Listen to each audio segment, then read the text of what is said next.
Okay, welcome everybody. This is chapter 2, Molecules of Life, where we're going to address some of the chemical principles that go into maintaining and sustaining life on this planet.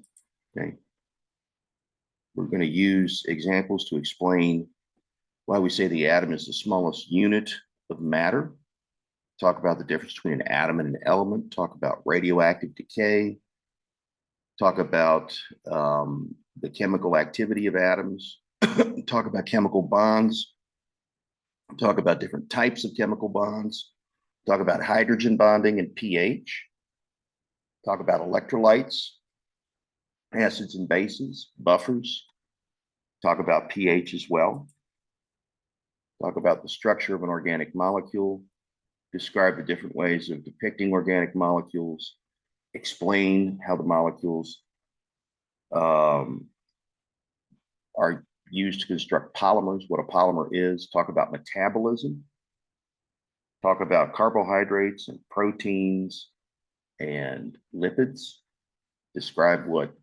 the terms hydrophilic and hydrophobic mean, talk about the phospholipid bilayer in cell membranes and membranous organelles, and give an example of a molecule made of cholesterol.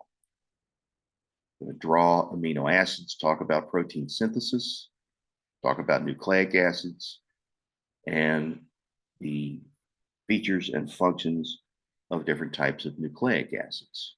Okay. So with that, we have to go back in time to um, a period before everything started, right? All the way back to the beginning of the universe, which of course was a long, long time ago. Okay. And what we need to appreciate is the fact that at that time, all right, everything in the universe was confined to a single teeny tiny point that physicists call the singularity. And that was an unstable situation that led to a giant explosion that you know better as the Big Bang.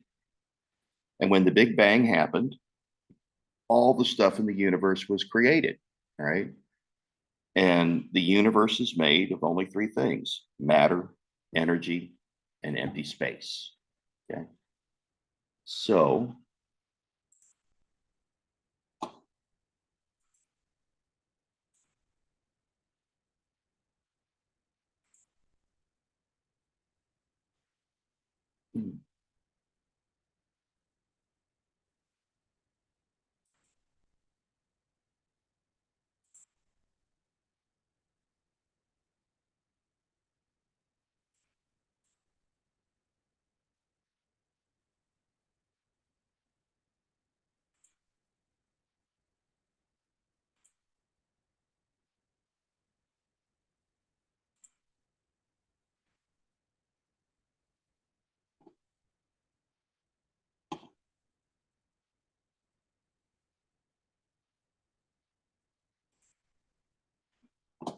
let's list that here.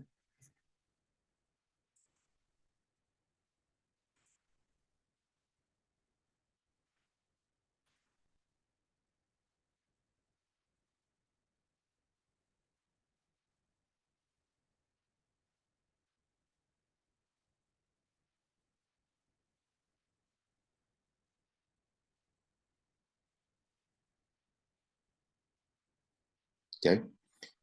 What are each of these things? Well, matter is anything that occupies space and has mass.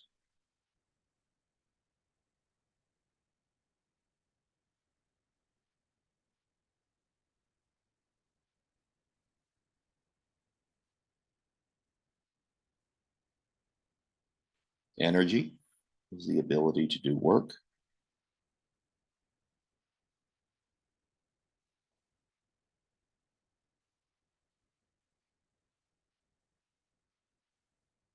And empty space is empty space.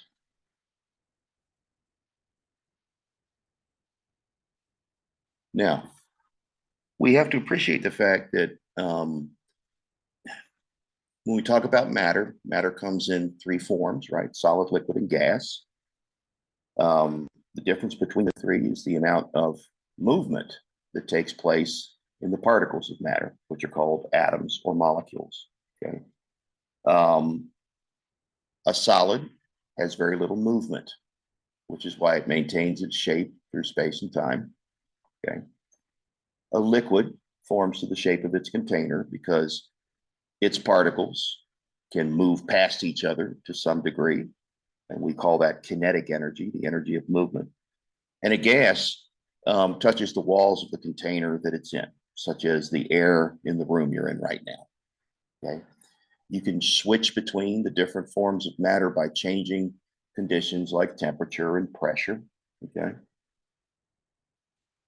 Energy is the ability to do work, and energy comes in many forms: chemical energy, electrical energy, magnetic energy, kinetic energy, and potential energy are just a few.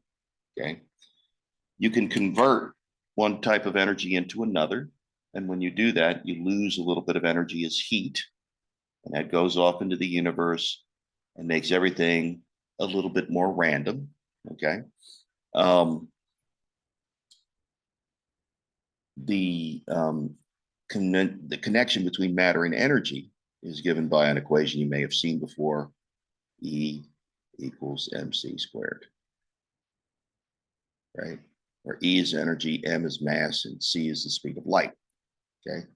This is the equation that gave us the atomic bomb and nuclear power. And what it tells us is that if you take a very tiny amount of matter and convert it directly into energy, a lot of energy comes out. Okay. And of course, empty space is simply empty space, right? So that's fairly straightforward. Now, let's see here.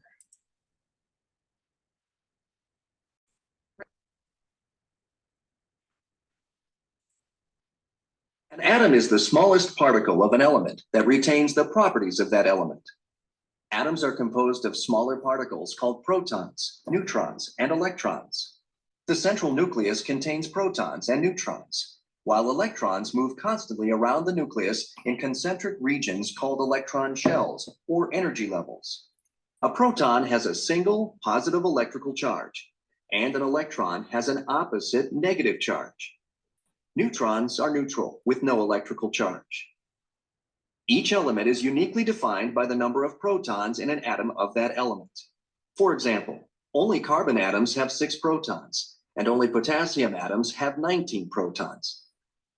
The atomic number is the number of protons in an atom of a particular element. The number of protons equals the number of electrons, making atoms electrically neutral. Electrons are so small that they have almost no weight.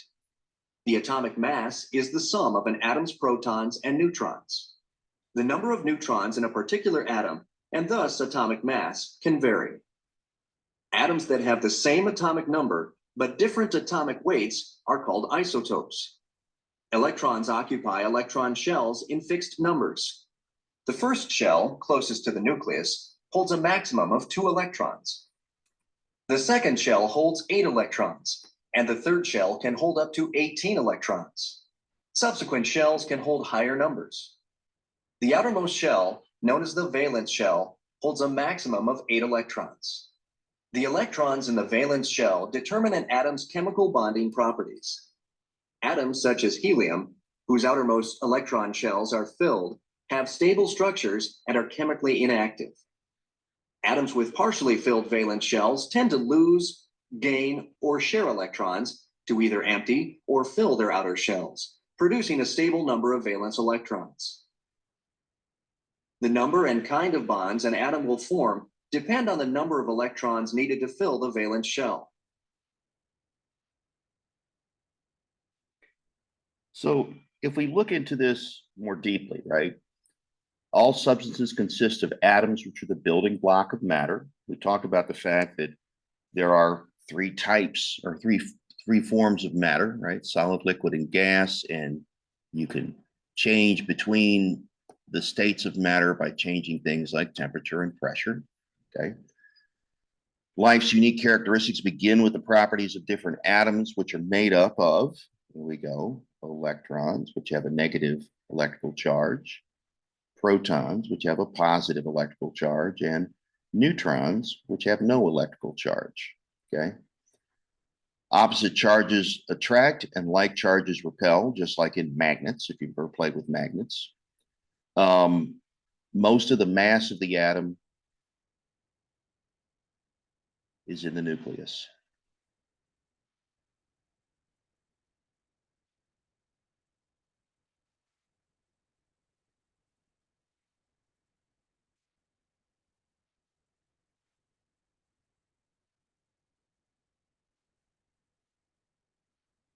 In the nucleus.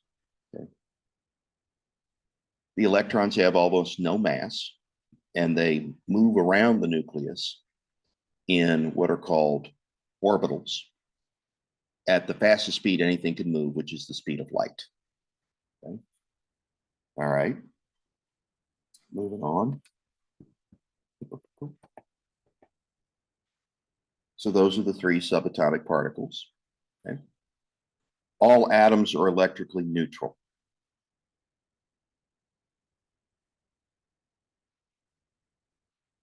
With regard to their charge.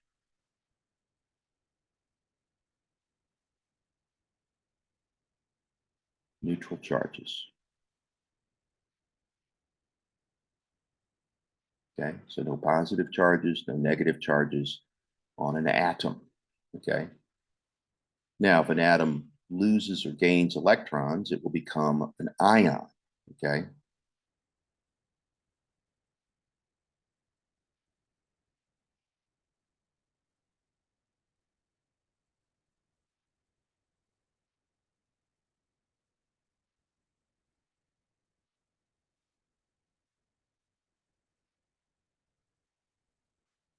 Okay.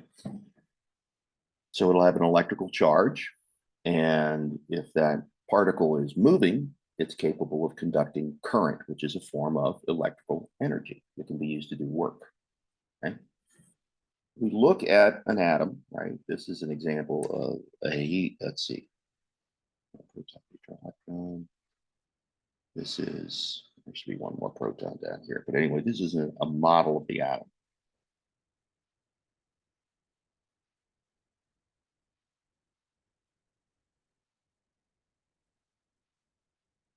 Okay.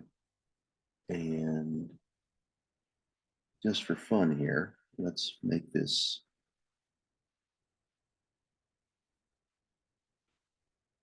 a helium atom. So we'll put another positive charge in here. This helium has 2 protons in its nucleus.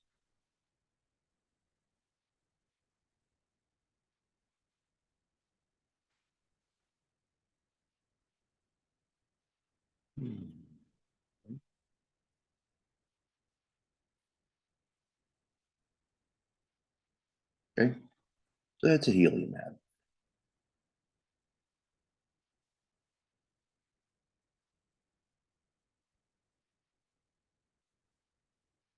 That's the element helium. Now, what do you notice about it? The number of protons is equal to the number of electrons.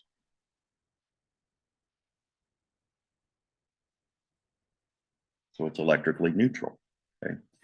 The electrons move around the nucleus, which contains the neutrons and the protons, at a fixed distance and at the speed of light.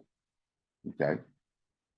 So typically, when we go through the structure of an atom, everybody writes this down and says, okay, that's the way it is. Okay.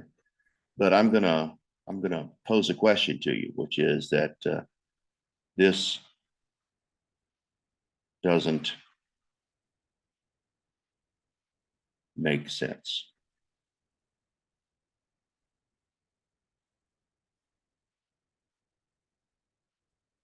What do I mean by that? Well, if opposite charges attract and similar charges repel, the way that this thing is drawn, it should either collapse or explode. And it doesn't. Let's write this down as a question. Why doesn't the atom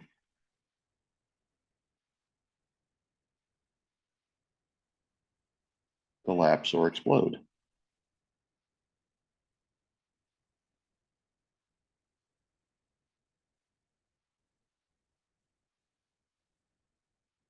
And you're going to love this answer. We don't know.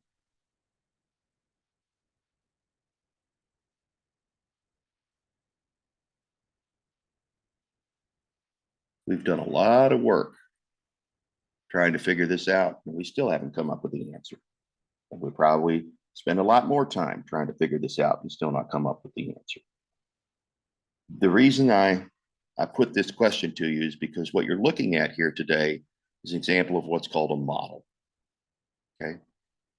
What is a model? A model basically tries to explain all the stuff we know about something at that point in time. Models are often incomplete. Models change with time. This model may be thrown out completely at some point. Okay. So, how do we work with models? We take what the model gives us and just accept the rest for now and see what we can do with it. Okay. It's not a perfect solution, right? But our models get better the more we learn about stuff. Okay. As we learn new things, the models get modified, or maybe they get thrown away or changed in some fashion. But this gives us a tool to try to move forward and understand the world around us. Okay. So that's an example of a model. That's what models in science are about. Okay. Atoms differ in the numbers of subatomic particles. The atomic number determines the element, and that's the number of protons in the nucleus. Well, the mass number is approximately the number of protons and neutrons in the nucleus of an element's atoms. Now, an element is just a pure substance that consists of only atoms with the same number of protons, examples, phosphorus, carbon, hydrogen, helium, and so on. Isotopes are forms of an element that differ in the number of neutrons that are contained in the nucleus. So when the universe was created, the Big Bang happened, the elements that were created, the atoms of those elements, some of those atoms were heavier, all right, because they had neutrons in their nucleus, but chemically, they still interact with other atoms the way that the less heavy atoms do. Okay, so it's just a difference in mass, right? So now we get to the periodic table of the elements, right? This is all the elements in the universe.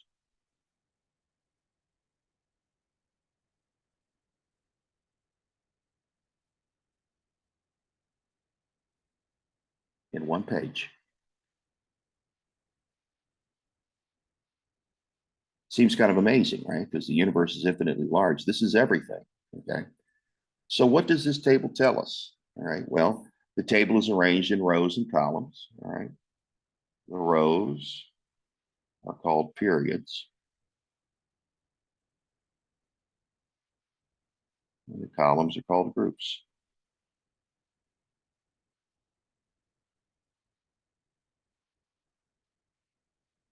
Okay. The element's symbol is given by a capital letter or a capital letter followed by a small letter.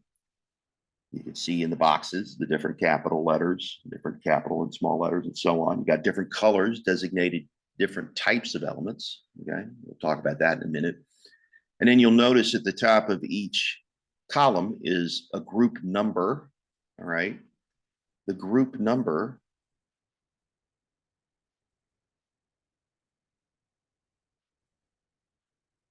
tells us the number of electrons on the surface of the atom.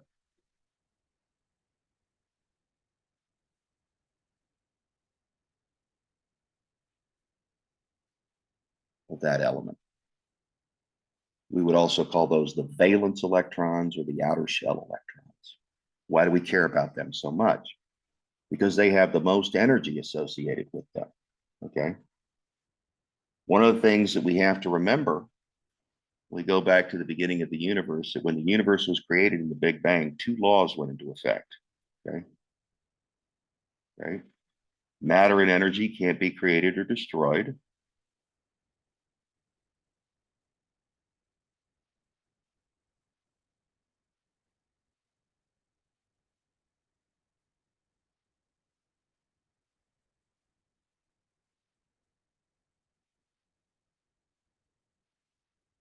created or destroyed. Okay. And the other law says that any system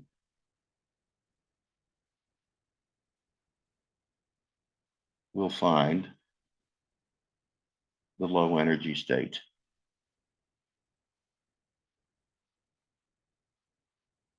You don't put any energy into it. Okay. So let's look at these are the two laws of thermodynamics.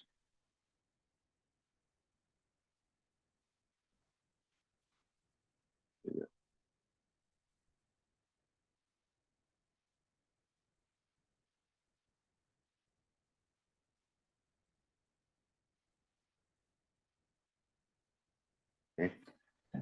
Matter and energy can't be created or destroyed. What does that mean? That means there's no magic. All right. I can't wish something into non-existence, and I can't make something appear out of nowhere. Okay. I can convert matter into energy, right?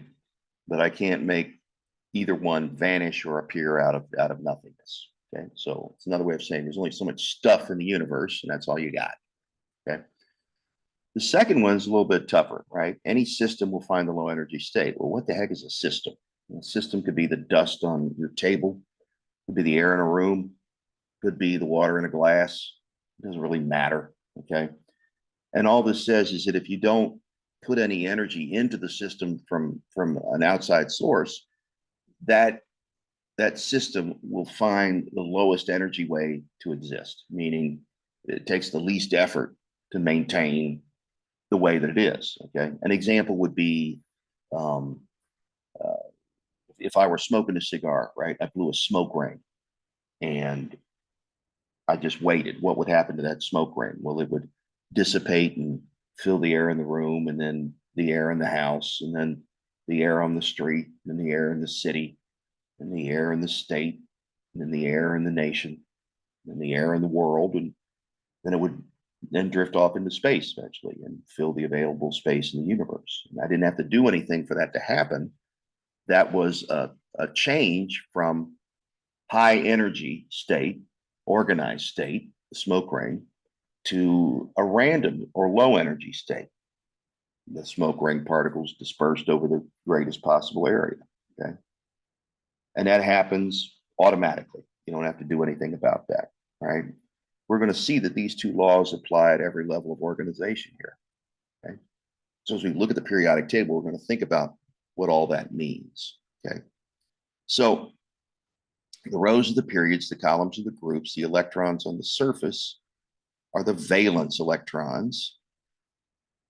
And we care about them because they have the most potential energy because of their position on the outside of the atom. So the valence electrons are involved in chemical bonding.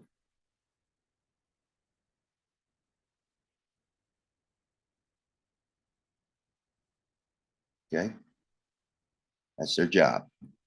And all the chemistry is, to be honest with you, is just the making and breaking of chemical bonds. That's it. Okay. Things come together and they form new chemical bonds, or things blow apart and chemical bonds get broke. Okay. Um, the colors on this chart, you'll see here, and let's use a color that really shows up here. Like, I don't know. It's about magenta, right?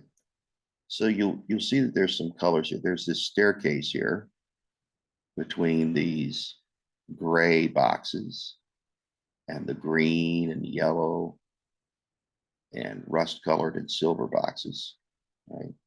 The significance of that staircase is that everything to the right of the staircase is a non-metal,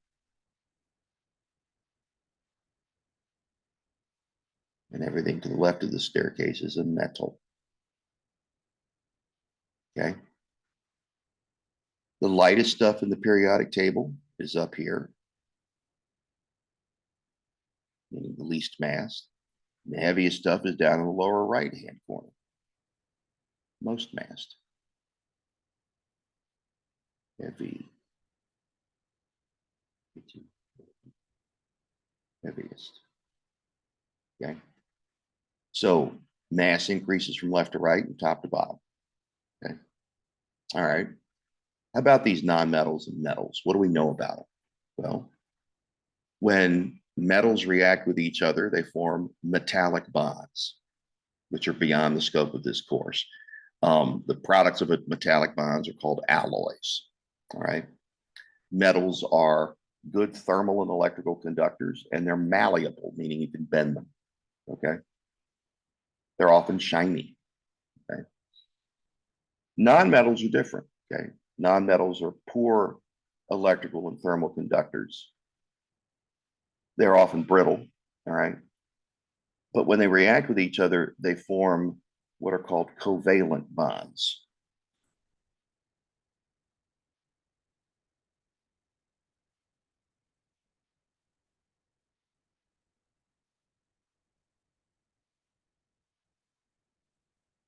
When nonmetals react. When metals and nonmetals react, okay,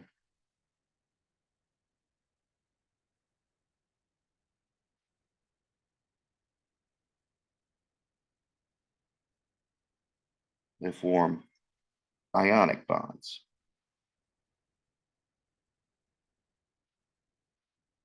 Ionic bonds. Okay.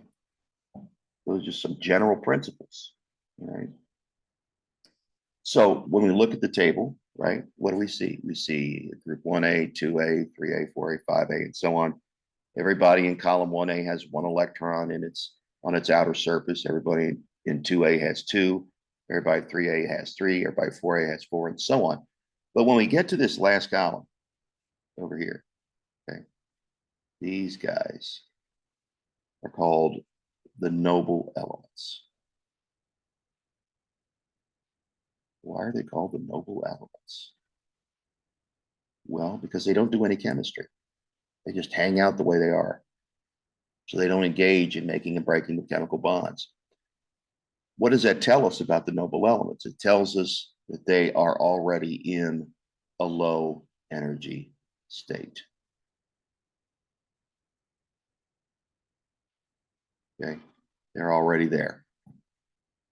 So what that tells us about the rest of the elements in the periodic table is that what drives their interaction is the attempt to be low energy, right? Second law of thermodynamics. So what they want to do is they want to be like the elements in the right-hand column. And they do that by either gaining or losing or sharing electrons when they make or break chemical bonds. Pretty straightforward, right? So there you are, right? Now, if you look at the boxes a little bit more carefully, let's look here at carbon. Carbon has 6 protons in the nucleus. That's its atomic number, 6.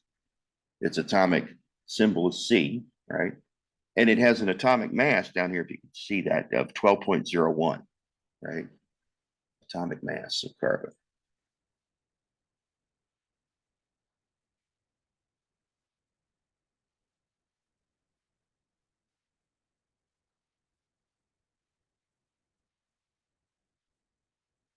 $12.01 what? Well, that puts some units on this. There's 2 possible units you could use. You could call 12.01 atomic mass units per atom. That's one way you can term it. Or you could say that it's 12.01 grams per mole. Okay. The second set of units is the one that chemists like to use when they are looking at the atomic mass, because grams is just a unit of mass. What's a mole? A mole is a count, like 12 is a dozen, right? A mole is 6.02 times 10 to the 23rd of whatever we're talking about. Okay. It's just a count, right? That number is called Avogadro's number. Don't worry about that. But when you have a mole of carbon atoms, that many carbon atoms, it's going to weigh 12.01 grams. That's all that means. Okay. Now, Why do we care about that? Because that means that in 12.01 grams of carbon, you have that many atoms, exactly that many atoms, right? So it's a way to go from mass to a count and back again. And it allows you to determine how much of something you would make in a chemical reaction if you reacted two things together and made some products. And so that's how a chemist uses the atomic mass, or if it's a molecule, what we call the molecular weight, or sometimes called the formula weight. Okay. The formula weight or molecular weight is just the weight of all the atoms in the molecule added together. Okay. So there it is. Now, you might wonder, well, why is it 12.01 and not just 12? And the reason for that is the isotopes we talked about earlier, right? If I went out and collected 6.02 times 10 to the 23rd carbon atoms, if I didn't know anything else, I would assume that they would weigh exactly 12 grams per mole, right? Or 12 atomic mass units per atom. But I get something a little bit north of there. And the reason is that some of those atoms are going to be heavy. They're going to be what are called isotopes, have extra neutrons in their nucleus, and that adds mass to them. And so the average mass is higher than you would expect. The reason we care about isotopes is because some isotopes undergo what's called radioactive decay, and they emit energy, and that energy can be used to do all kinds of things. Okay. It can be used to trace where a particular compound goes in the body. It can be used in x-rays. It can be used to kill cancer in radiation therapy. Okay. It can be used in contrast dyes, right? There's all sorts of ways that we can use radioactive isotopes. Now, not all isotopes are radioactive, okay? But the ones that are, we can put to work, allowing us to learn more about the human body or about an organism, okay? So that's why we care about isotopes. Okay. Radioactive isotopes have unstable nuclei. Examples include carbon-14. Radioactive decay is the process by which atoms of a radioisotope emit energy in subatomic particles. And when they do that, their nucleus changes its composition and the element changes from one element to the other. That's the only way that that happens, okay, is if you change the number of protons in the nucleus, and that changes the element. Radioisotope tracers are just molecules that have radioactive isotopes in them that can be used to determine where the molecule goes or how the molecule is utilized in a living system. So you can see an example here. This is a PET scan and lets us see cellular activity inside the living body. A radioactive tracer was injected into the lung cancer patient. Inside the body, the cancer cells look up more of the tracer, take up more of the tracer than normal cells. A PET scanner detected the radioactive decay where the tracer was, and so we're able to determine something about the nature of that tumor. Where's that tumor? It's right there. Okay. So an application for radioactive isotopes, right? Okay.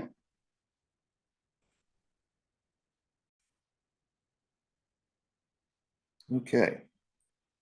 So that's the deal on radioactive isotopes. So move on here. Electrons move around the nucleus of the atom at specific distances. Okay. Now, there are different models, right? Some models propose that they move around the nucleus like planets move around the sun. And some models propose that they move around the nucleus in three-dimensional space. And these spaces have various shapes. Some look like spheres, some look like dumbbells, and so on. Okay. Atoms that have empty spots in their outer shells perform chemistry. Okay. Atoms are either going to lose or gain or share electrons in order to hook up with other atoms, in order to form chemical bonds, right? So you can see here some examples of different shells of the atom, right? The first shell holds a maximum of 2, the second a maximum of 8. The third shell can hold up to 18, right? but can also be energetically stable at 8. All right. And then subsequent shells hold even more. All right. You can see here that in every case, right, when we've got a full shell, right, these don't do any chemistry.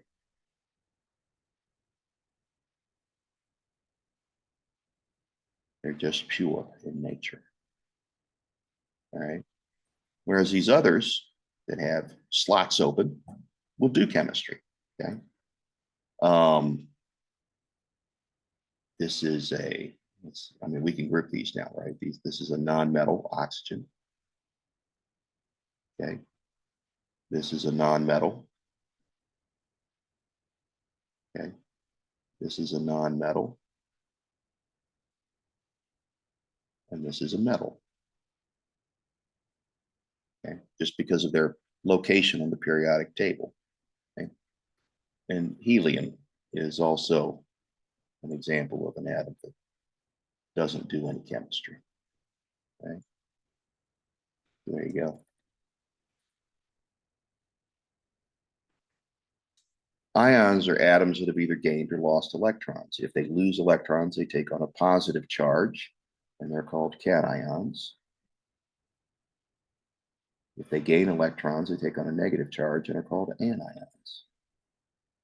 Okay, so we'll put plus here for cation, minus here for anion.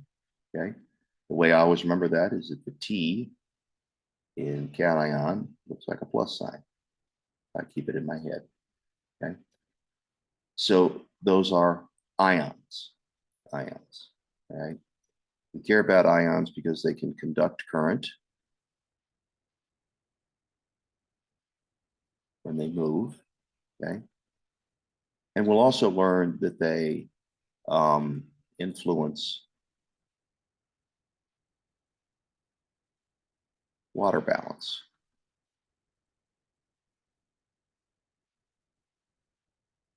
Through a process called osmosis. Okay. So those are two of the big things that ions do in living systems. Okay. Free radicals are atoms that have unpaired electrons, and so they tend to steal electrons from other molecules or atoms and ruin those molecules. Okay. Free radical sodium atom easily evicts its unpaired electron. The second shell becomes the outermost shell. No vacancies remain, right? So with sodium, right? Sodium has one electron in its outer shell because it's a group 1A element. And when it forms sodium chloride by reacting with chlorine, right? It does so by booting its outer shell electron over to chlorine, which has 7 in its outer shell. And those anion chlorides and those cation sodiums hug each other because opposite charges attract, and we have a salt crystal. Okay, so that's just one example. So let's take a look at ionic and covalent bonding.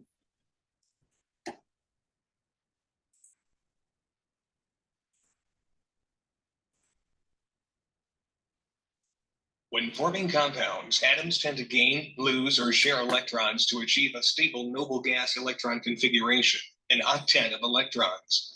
In ionic bonding, an octet is formed by transferring one or more valence electrons from one atom to another. In covalent bonding, an octet is formed by sharing valence electrons between atoms.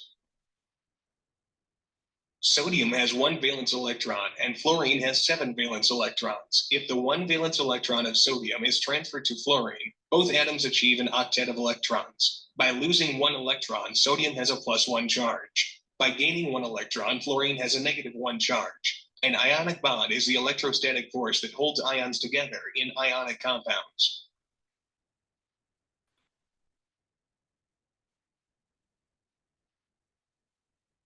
Both fluorine atoms have 7 valence electrons. If 1 electron from each fluorine atom is shared with the other atom, then both fluorine atoms achieve an octet of electrons. This type of bond is called a nonpolar covalent bond.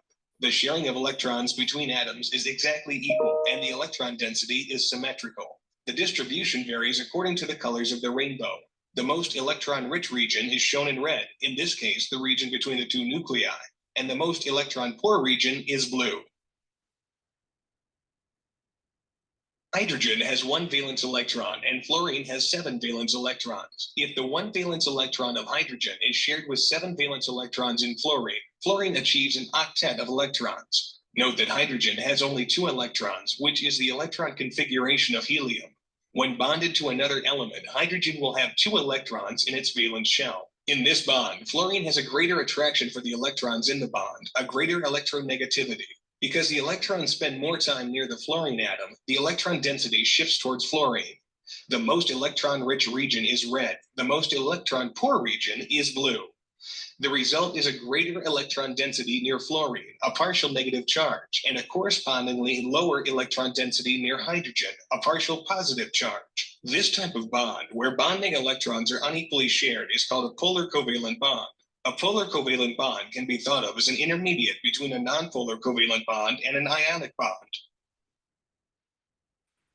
So you can see with chemical bonding that we have different ways to connect atoms together. Right? In an ionic bond, the metal loses electrons, the nonmetal picks up electrons, and they take on opposite charges, and that hugs them together, and they form a crystal.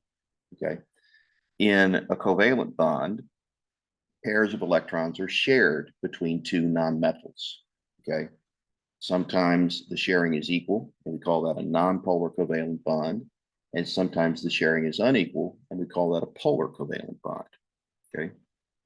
So the chemical bond is simply the hookup between atoms. The molecule is two or more atoms connected by chemical bonds. And a compound is two or more different atoms connected by chemical bonds, right? So all compounds are molecules, but not all molecules are compounds. We've talked about what an ionic bond is, right? That is the result of a nonmetal and a metal chemically reacting. The metal loses electrons to the nonmetal. The metal takes on a positive charge, the nonmetal a negative charge, and then they clap together, and that forms a compound. Okay. An example is sodium chloride, right? Sodium has 1 electron in its outer shell, chloride has 7. So sodium kicks out that electron, gives it to chlorine.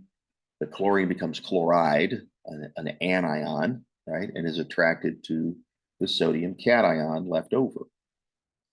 And that's the same sodium chloride that you put on your French fries. That's table salt. Okay. Interesting thing about that is that individually, those elements are quite toxic, right? Sodium metal explodes on contact with water, bursts into flame. Okay. And chlorine will oxidize your skin and your clothes and is extremely corrosive, right? But when they react with each other, they form something that is completely safe to eat, right? And then we talked about polarity, right? Any separation of charge into positive and negative regions indicates a polar state, right? And that's going to come up over and over again. So this is simply showing you how sodium chloride forms, right? The sodium ion has 1 electron in its outer shell, or sorry, the sodium atom has 1 electron in its outer shell. It gives it to chlorine, giving it 8 electrons in its outer shell, and the opposite charges attract them together, and you make crystals of sodium chloride. Now, what you want to notice about these crystals is that the negatives are surrounded by the positives, and the positives are surrounded by the negatives, right? So you can see here, right? You've got here a sodium, that's a positive charge. And what's around it? Well, a bunch of negative charges. Let's put those in. Right? There's a negative, there's a negative, there's a negative, right? And so that's the low energy state, right? Because they attract each other, they hug. You don't have to put any energy into that for that to occur. And that's the easiest way for it to maintain its existence. Okay. So in a covalent bond, 2 atoms share a pair of electrons. You can share 1 or 2 or 3 pairs of electrons to form either single, double, or triple covalent bonds. Triple covalent bonds are stronger than doubles, which are stronger than singles. Okay. A polar covalent bond is an unequal sharing between two non-metals. Okay. And the result is that one end of the covalent bond is slightly negative and one end is slightly positive. And in a nonpolar covalent bond, which happens only in two situations, right? You have total equal sharing. So what are those situations? Both non-metals are the same. Okay. Such as oxygen double bonded to itself. Okay. Those dots represent what are called lone pairs, and the lines represent shared pairs, right? Or between carbon and hydrogen, okay, is another example of a non-polar covalent bond. It's a special case, okay? Again, if you look at the outer shell, we obey something called the octet rule, okay, which states that for the first row of elements, right, 8 electrons in the outer shell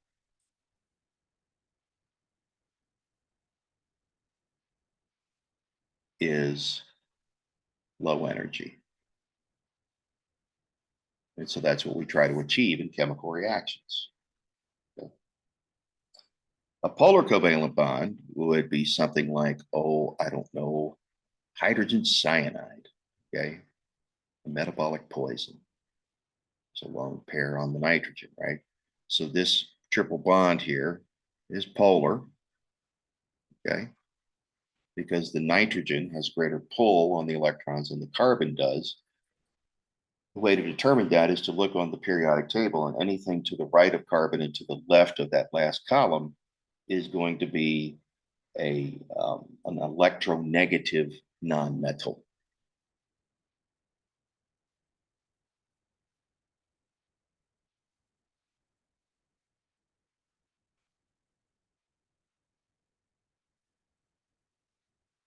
Have greater pull on the electrons.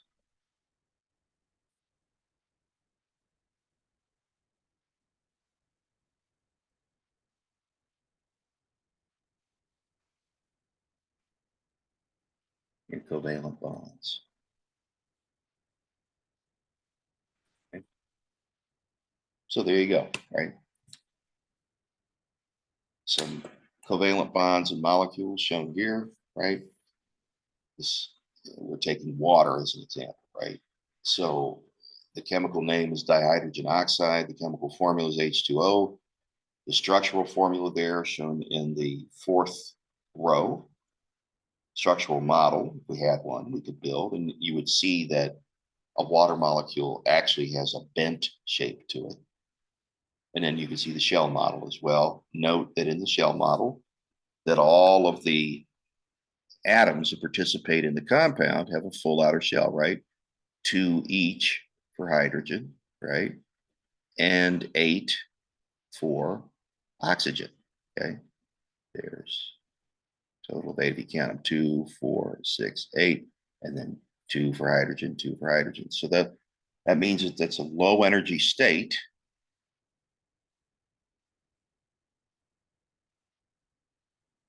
For all the elements in the compound, so it's a stable compound.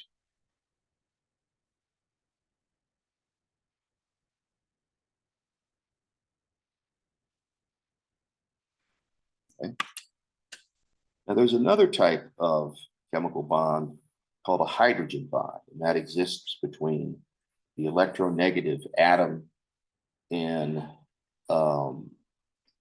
one molecule and the electropositive hydrogen in another molecule. All right, so let's take a look at the phenomenon of hydrogen bonding here.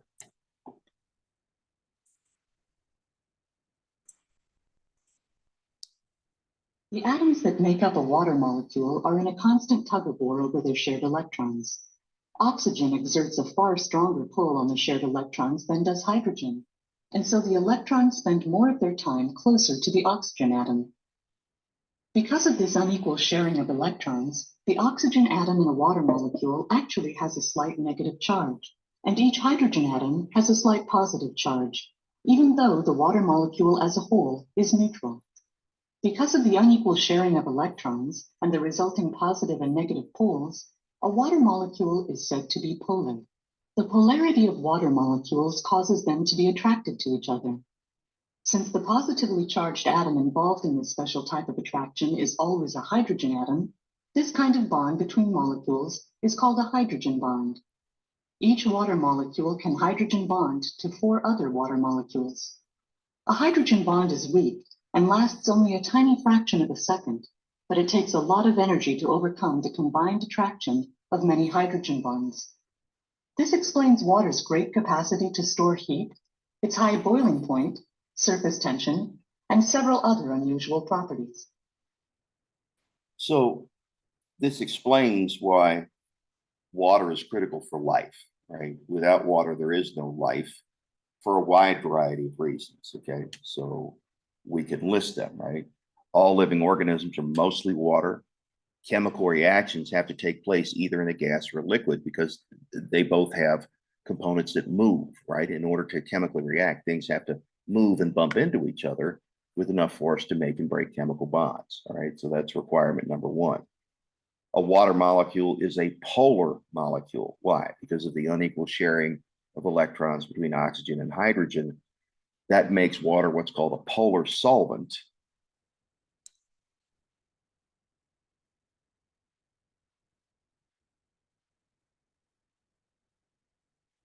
Which means many things dissolve in water.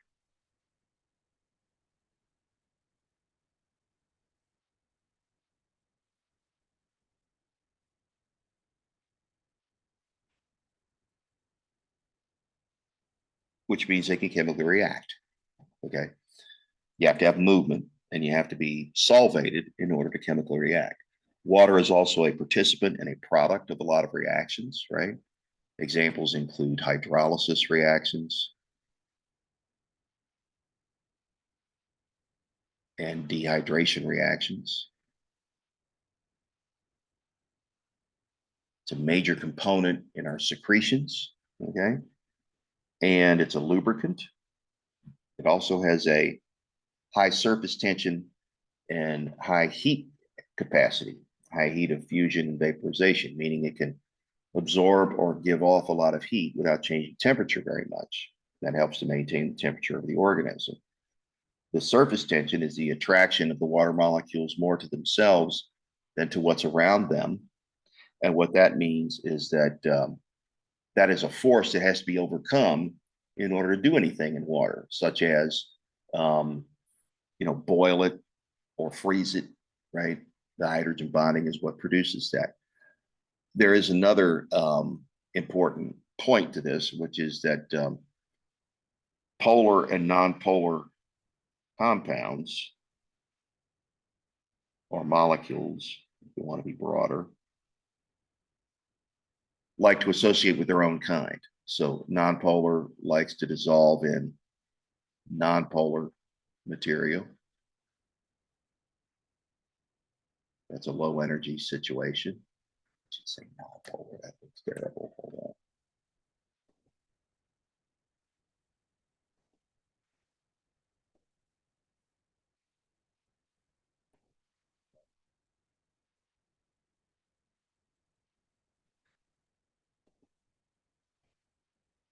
Nonpolar stuff has to dissolve in other nonpolar stuff to make, solutions.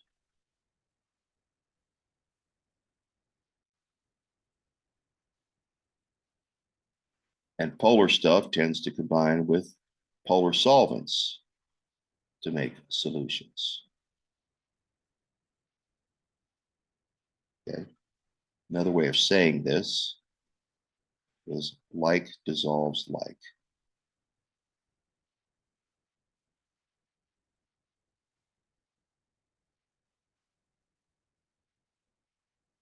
Okay.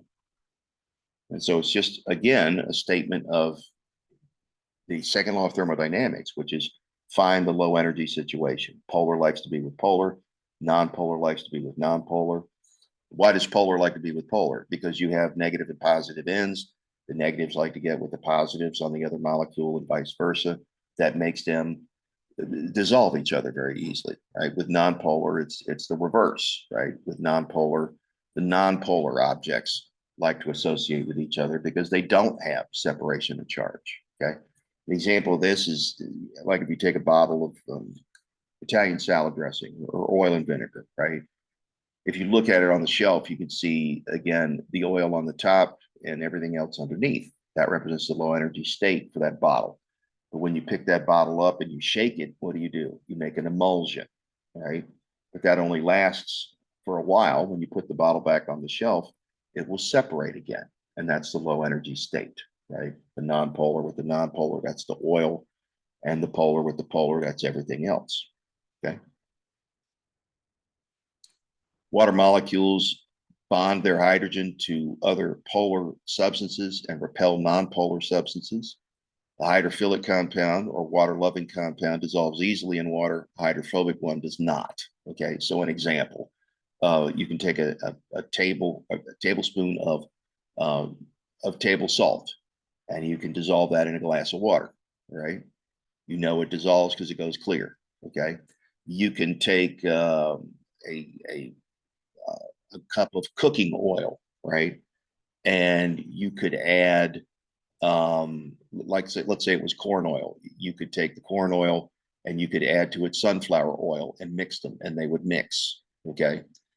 But if you tried to buck the trend, right? If you were to put oil in water, what would happen? They would stay separate, right? The same thing if you tried to put water in the oil, it would stay separate. Okay. That is the low energy state. Water molecules have cohesion that helps them sustain multi-celled bodies and resist evaporation.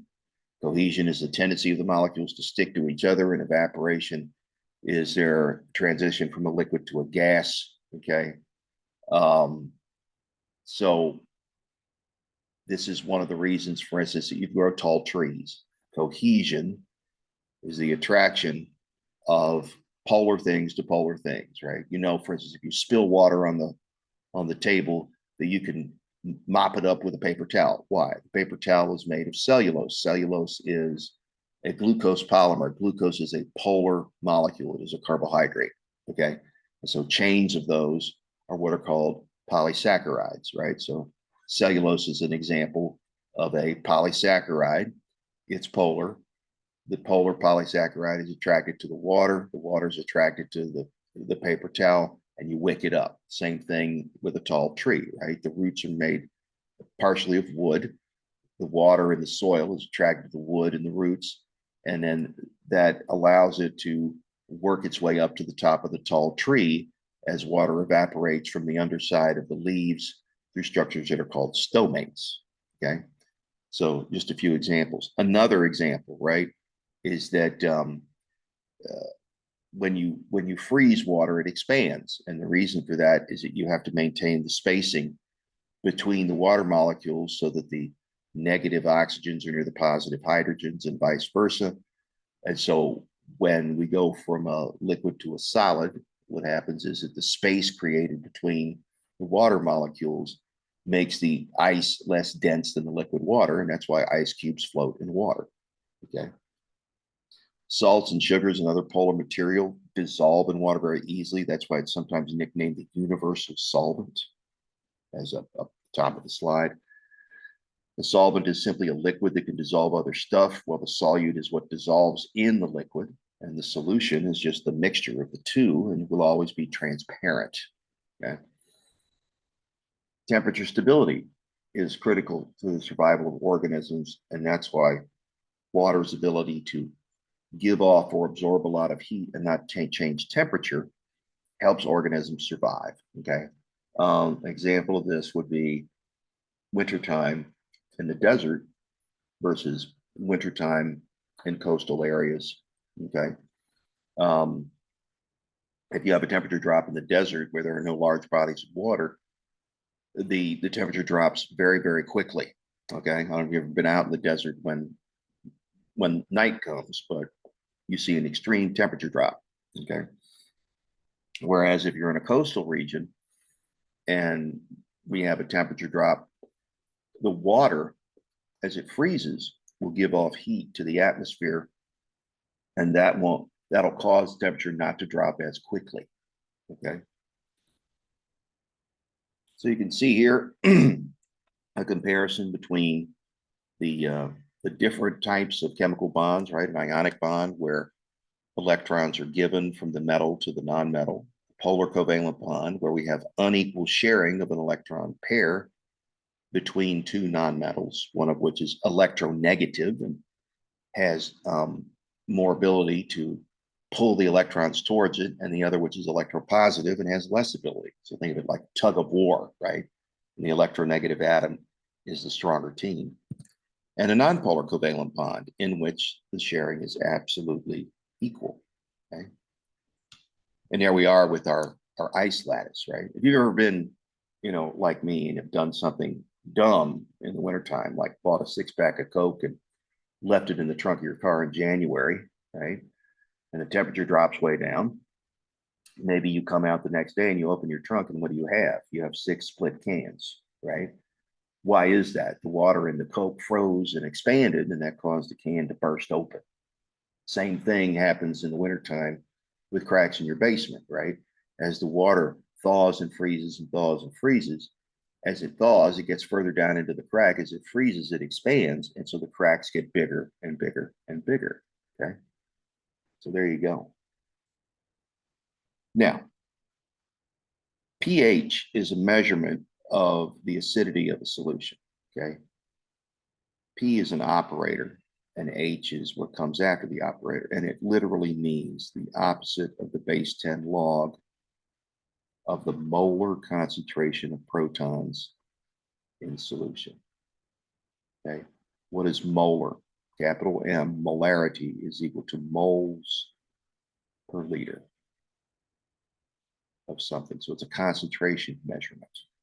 Okay, so the way this works, right, is that if you have a molar concentration of 10 to the minus 3 molar protons, right, the pH of that is going to equal the opposite of the log of 10 to the minus 3, which is negative 3. You can do it on your calculator. You'll see that that works. And that's equal to 3. Okay. So something 10 to the minus 3 molar in protons is pH 3. Something is 10 to the minus 6 in protons is pH 6, and so on. Okay. So every single digit change in the pH scale is a 10-fold change in the proton concentration. All right. So we can work with that. If we consider now another application, this is always something that applies in water. We're always talking about water here. There's an equation, pH plus POH equals 14.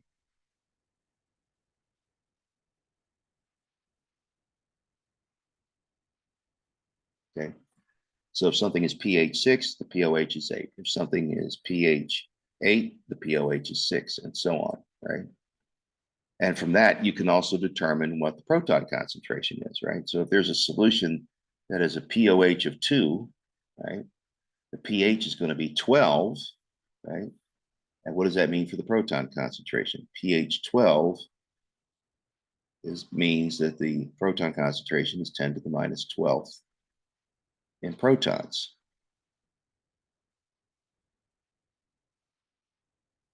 Okay.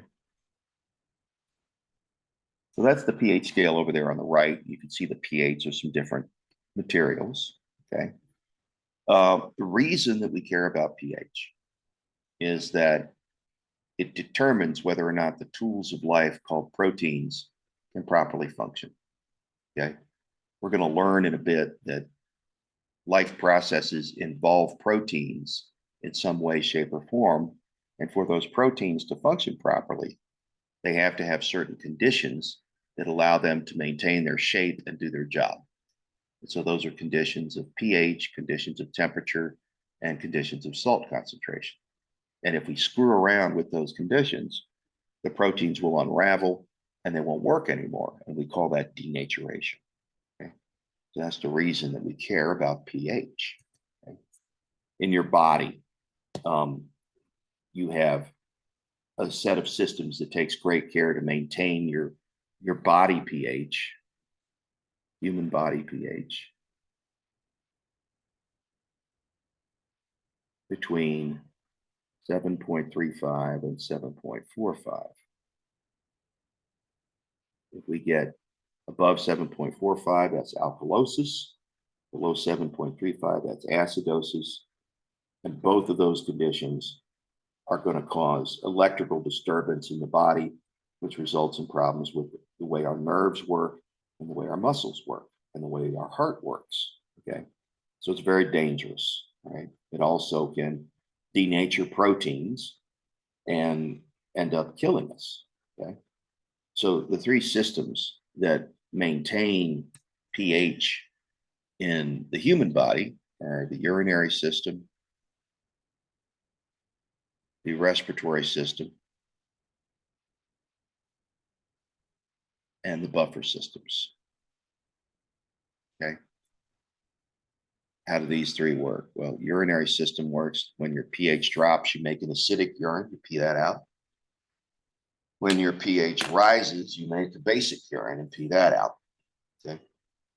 And the respiratory system, if your blood pH goes down too much, you breathe harder and faster to blow off more CO2, because when CO2 is dissolved in water, it makes carbonic acid. Okay. And when your body pH gets too high, you breathe lower and slower so that you hold on to more CO2 and make more carbonic acid and drop the body pH down. Okay. So those are two systems that are helping us out. The last system is the buffer system. Okay. And what do buffer systems do? Buffer systems turn strong acids and bases into weak acids and bases, so that when you challenge a buffered solution with a strong acid or a strong base, the pH doesn't change very much. And that maintains conditions that let the tools of life continue to work. Okay. A buffer solution is usually a weak acid and what's called its conjugate base. Okay. So what's a weak acid? What's a conjugate base? Well, a strong acid is an acid that ionizes completely in solution. Okay. So an example of a strong acid would be hydrochloric acid.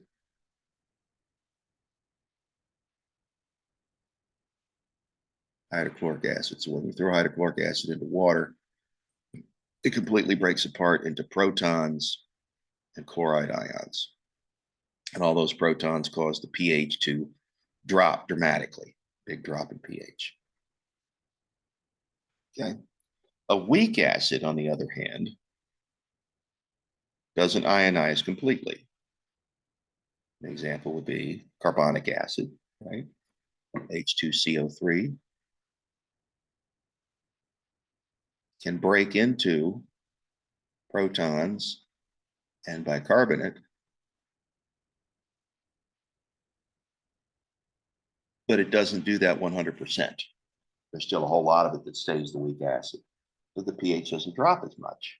Okay. So if you can convert a strong acid to a weak one, there's less chance of a shift in pH that's dramatic. The same thing is true with a strong base and a weak base, right? A strong base ionizes completely.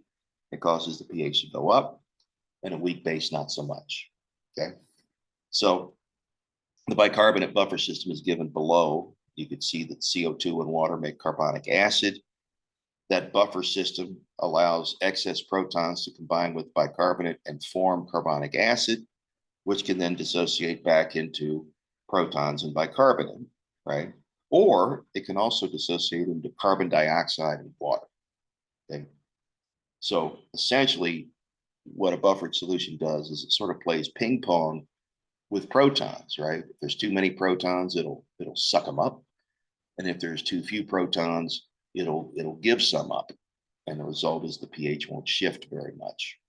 So between those three systems, the body pH usually stays within that window. And when you mess those systems up, that's when you go into acidosis or alkalosis. Okay. And it's not just true for humans, it's true for other organisms as well.